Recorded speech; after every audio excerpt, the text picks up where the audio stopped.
नमस्ते दोस्तों, स्वागत है आपका हमारे चैनल पर, जहां हम ले चलते हैं आपको एक ऐसी कहानी में जो आपके दिल को छू लेगी और आत्मा को जगा देगी।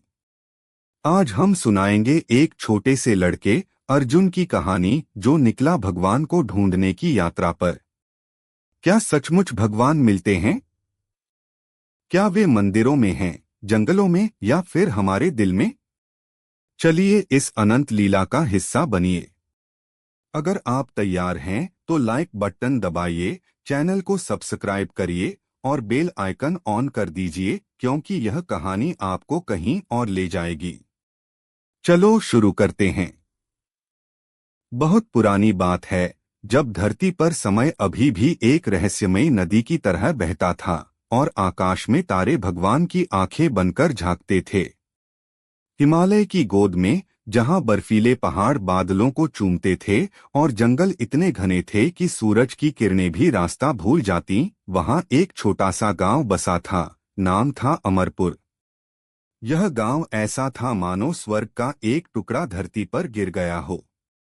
नदियां यहां गाती हुई बहती, फूलों की महक हवा में घुली रहती और हर शाम सूर्यास्त के समय पहाड़ों पर सुनहरी चमक ऐसी पड़ती कि लगता भगवान खुद ही उतर आए हैं।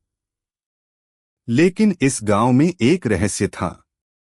गांव के सबसे बुजुर्ग व्यक्ति पंडित हरिदास, जो सदियों से कहानियां सुनाते थे, अक्सर कहते, भगवान हर जगह हैं, लेकिन उन्हें ढूंढने वाले ही उन्हें पा लेते हैं। हरिदास जी का जन्म भी एक चमत्कार था। उनकी मां, एक साधारण किसान की पत्नी, गर्भवती थीं जब एक रात आंधी आई। बिजलियां गरज रही थीं, बारिश इतनी तेज कि गांव डूबने को था। वे नदी के किनारे खड़ी थीं, प्रार्थना कर रही थीं, हे भगवान, मुझे एक ऐसा पुत्र दो जो इस दुनिया के दुखों को समझे और सभी को आलोक दिखाए। तभी नदी के पानी में एक सुनहरा प्रकाश फैला।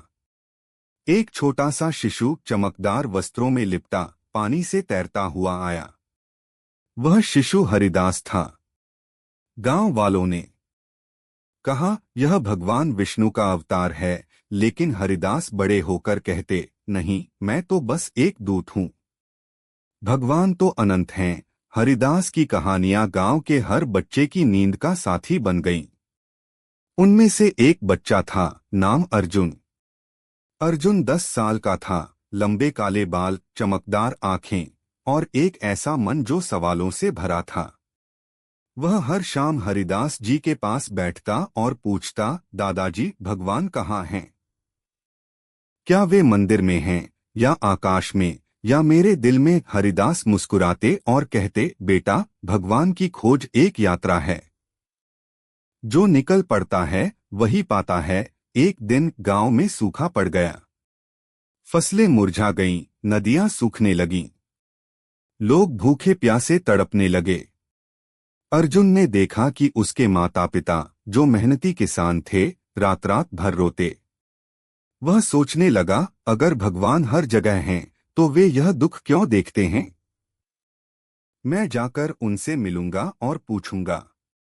उस रात जब चांद बादलों में छिपा था, अर्जुन ने अपना छोटा सा बैग पैक किया, जिसमें एक रोटी, एक पानी की बोतल और हरिदास जी की एक पुरानी किताब थी जिसमें भगवान की लीलाओं की कहानियां लिखी थीं। वह चुपके से घर से निकल गया। नदी के किनारे खड़ा होकर उसने प्रार्थना की, हे भगवान, मुझे रास्ता दिखाओ। मैं तुम्हें ढूंढूंगा, चाहे जंगल हो, पहाड़ हो या समुद्र। तभी हवा में एक मधुर स्वर गूंजा, जाओ बेटा, यात्रा शुरू हो चुकी है। अर्जुन ने पीछे मुड़कर देखा, लेकिन कोई नहीं था। वह चल पड़ा हिमालय की ओर। यहीं से शुरू हुई भगवान की अनंत लीला की यह कहानी, एक छोटे से लड़के की खोज जो धीरे धीरे पूरे ब्रह्मांड की यात्रा बन गई। अर्जुन की यात्रा पहली रात ही कठिन हो गई। जंगल इतना घना था कि पेड़ों की डालियां एक दूसरे से उलझी हुई लगतीं। चांद की रोशनी भी मुश्किल से छनकर आ रही थी। अर्जुन थक गया, पैरों में छाले पड़ गए। वह एक विशाल बरगद के पेड़ के नीचे बैठ गया। पेड़ इतना पुराना था कि उसकी जड़ें जमीन से ऊपर उठी हुई थीं मानो भगवान की उंगलियां हों। अर्जुन ने किताब खोली और पढ़ना शुरू किया। किताब में लिखा था, भगवान कृष्ण ने कहा था, मैं हर पत्ते में हूँ, हर हवा में हूँ। अर्जुन सोचने लगा, तो फिर यह दुख क्यों? तभी पेड़ की एक डाल हिली। एक कबूतर उड़ा और उसके पंखों से एक चमकदार पंख गिरा। अर्जुन ने उसे उठाया। वह पंख इतना सुंदर था कि लगता स्वर्ग से आया है। सुबह होते ही अर्जुन आगे बढ़ा। जंगल में एक नदी मिली जिसका पानी इतना ठंडा था कि लगता हिमालय की सांस हो। नदी पार करते हुए वह फिसला और गिर गया। पानी में डूबते डूबते उसे लगा कि कोई हाथ उसे खींच रहा है। वह किनारे पर आ गया, गीला लेकिन सुरक्षित। वहां एक साधु बैठे थे, लंबी दाढ़ी, चमकदार आंखें और एक कमंडलू हाथ में। साधु ने कहा, बेटा क्या खोज में हो? अर्जुन ने अपनी कहानी सुनाई। साधु मुस्कुराए, भगवान की खोज में हो। मैं हूँ स्वामी विवेकानंद का शिष्य। आओ मैं तुम्हें पहला पाठ दूं। उन्होंने अर्जुन को एक मंत्र सिखाया, ओम नमो भगवते वासुदेवाय, और कहा, यह मंत्र तुम्हें रास्ता दिखाएगा। लेकिन याद रखो, भगवान परीक्षा लेते हैं। अर्जुन आगे बढ़ा। पहाड़ चढ़ते हुए उसे एक गुफा मिली। गुफा के अंदर अंधेरा इतना गहरा था कि लगता रात का अंत हो गया हो। लेकिन गुफा में एक छोटा सा दिया जल रहा था। दिए के पास एक पुरानी मूर्ति थी, भगवान शिव की। अर्जुन ने प्रणाम किया। तभी गुफा में एक स्वर गूंजा, क्या चाहते हो बालक? अर्जुन डर गया, लेकिन हिम्मत करके बोला, भगवान मैं आपको ढूंढ रहा हूँ।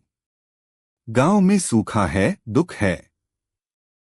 आप क्यों नहीं आते? स्वर हंसा, मैं तो आया हूं। यह गुफा मेरी है। लेकिन दुख तो कर्मों का फल है। तुम्हें सीखना होगा त्याग। अर्जुन ने पूछा, त्याग क्या है? स्वर ने कहा, अपना बैग छोड़ दो, केवल विश्वास ले चलो। अर्जुन ने बैग त्याग दिया। बाहर आते ही उसे लगा कि हल्कापन आ गया है। अब उसके पास केवल किताब और मंत्र था। यात्रा जारी रही। अर्जुन पहाड़ पार करके एक घाटी में पहुंचा जहां फूलों का साम्राज्य था। यहाँ फूल इतने रंग बिरंगे थे कि लगता इंद्रधनुष जमीन पर उतर आया है। लेकिन घाटी में एक राजा रहता था, राजा हरिश्चंद्र, जो सत्य का प्रतीक था।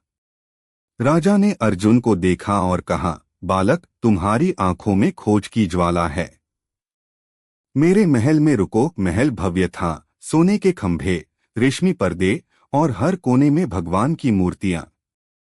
रात को राजा ने अपनी कहानी सुनाई, कैसे उन्होंने सत्य के लिए सब कुछ त्याग दिया था। भगवान सत्य में बसते हैं, राजा ने कहा। अर्जुन ने सीखा कि भगवान को पाने के लिए झूठ नहीं चलता। लेकिन परीक्षा अभी बाकी थी। अगले दिन घाटी में एक भयानक तूफान आया। बारिश इतनी तेज कि महल हिलने लगा। अर्जुन डर गया। तभी महल के बाहर एक चरवाहा आया, साधारण वस्त्र, बांसुरी हाथ में। वह बोला, राजा जी मैं गोपाल हूँ। तूफान रुकेगा, लेकिन विश्वास रखो। गोपाल ने बांसुरी बजाई, एक मधुर राग जो हवा को शांत कर गया। तूफान रुक गया। अर्जुन ने देखा कि गोपाल की आंखें कृष्ण जैसी थीं। क्या आप भगवान हैं? अर्जुन ने पूछा। गोपाल हंसे, भगवान हर रूप में हैं। कभी चरवाहे में, कभी राजा में। जाओ आगे बढ़ो। अर्जुन की यात्रा अब मैदानों में प्रवेश कर गई। वह एक शहर पहुंचा, नाम था धर्मनगर। यहाँ बाजार चहल पहल से भरे थे, मंदिरों की घंटियां बज रही थीं। लेकिन शहर में अन्याय फैला था। एक धनी व्यापारी, लोभी सिंह, ने गरीबों की जमीन हड़प ली थी। अर्जुन ने देखा कि एक विधवा औरत रो रही थी। उसने व्यापारी से सवाल किया, यह अन्याय क्यों? व्यापारी हंसा, दुनिया कमजोरों के लिए नहीं है। अर्जुन गुस्से से कांप गया। रात को मंदिर में प्रार्थना करते हुए उसे स्वप्न आया। भगवान राम ने कहा, धर्म की रक्षा करो, अन्याय के खिलाफ खड़े हो। सुबह अर्जुन ने व्यापारी को चुनौती दी। उसने किताब से रामायण की कहानी सुनाई, कैसे राम ने रावण का वध किया। लोग इकट्ठे हो गए। व्यापारी डर गया और जमीन लौटा दी। अर्जुन ने सीखा कि भगवान न्याय के पक्ष में हैं। यात्रा लंबी होती गई। अर्जुन अब युवा हो चुका था, 20 साल का। उसने जंगल, पहाड़, नदियां पार की। एक बार वह समुद्र तट पर पहुंचा, जहां लहरें गाती। वहां एक मछुआरा मिला, जो कहा, भगवान विष्णु मत्स्य अवतार में आए थे। समुद्र उनके घर का द्वार है। मछुआरे ने अर्जुन को एक मछली दी, जो चमत्कारिक रूप से सोने की निकली। उससे अर्जुन ने गरीबों की मदद की। फिर एक रेगिस्तान में वह पहुंचा, जहां रेत के टीले अनंत थे। प्यास से तड़पते हुए उसे एक कुआं मिला, जिसमें भगवान गणेश की मूर्ति थी। विवेक से काम लो, मूर्ति ने कहा। अर्जुन ने समझा कि बुद्धि भगवान का रूप है। वर्ष बीतते गए।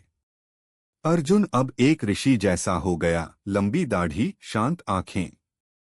वह एक आश्रम पहुंचा, जहां गुरु वशिष्ठ रहते थे। गुरु ने कहा, तुम्हारी खोज समाप्ति की ओर है। लेकिन भगवान अंत नहीं, अनंत हैं। आश्रम में अर्जुन ने वेद पढ़े, उपनिषद सुने। एक रात ध्यान में उसे भगवान का दर्शन हुआ, एक प्रकाश जो सब कुछ घेर ले। तुम्हारा गांव अब हरा भरा है, भगवान ने कहा। तुम्हारी यात्रा ने चमत्कार किया। लेकिन याद रखो, मैं हमेशा था, हूं और रहूंगा। अर्जुन की यात्रा समाप्त हुई जब वह अमरपुर लौटा। वर्षों बाद गांव अब फल फूल रहा था। नदियां बह रही थीं, फसलें लहलहा रही थीं। लोग कहते, चमत्कार हुआ, लेकिन अर्जुन जानता था, चमत्कार उसकी यात्रा था। वह हरिदास जी के पास गया, जो अब बूढ़े हो चुके थे। दादाजी, मैं भगवान से मिला। वे हर जगह हैं, पेड़ में, हवा में, दिल में। हरिदास मुस्कुराए, बेटा, अब तुम कहानी सुनाओ। अर्जुन ने गांव वालों को अपनी पूरी यात्रा सुनाई। बच्चे सुनते, बूढ़े रोते, युवा प्रेरित होते। वह कहानी इतनी लंबी थी कि दिनों तक चलती। इसमें जंगलों की सांसें, पहाड़ों की गूंज, नदियों की लहरें और भगवान के हर रूप की झलक थी। अर्जुन ने कहा, भगवान की लीला अनंत है। यह कहानी कभी खत्म नहीं होती। हर कोई अपनी यात्रा पर निकले तो पाएंगे उन्हें। और इस तरह अमरपुर में हर शाम अर्जुन की कहानी गूंजने लगी। लोग समझ गए कि भगवान दूर नहीं, बल्कि यात्रा में हैं। अर्जुन की जिंदगी एक मंदिर बन गई, जहां हर सांस प्रार्थना थी। वह अंत तक जीवित रहा, कहानियां सुनाता रहा और मरते दम तक मुस्कुराता रहा, क्योंकि वह जानता था, मृत्यु भी भगवान की लीला है। तो दोस्तों, आशा करता हूं आपको आज की यह कथा जरूर पसंद आई होगी। दोस्तों, अगर आपको आज की यह कथा कुछ सिखा गई हो तो इस वीडियो को लाइक जरूर करें और इसे अपने दोस्तों के साथ भी शेयर करें। और हमारे चैनल को सब्सक्राइब करना ना भूलें। प्रेम ले कमेंट बॉक्स में लिखिए, जय श्री राधे कृष्णा। तो मिलते हैं अगली वीडियो में, तब तक अपना ख्याल रखें। धन्यवाद।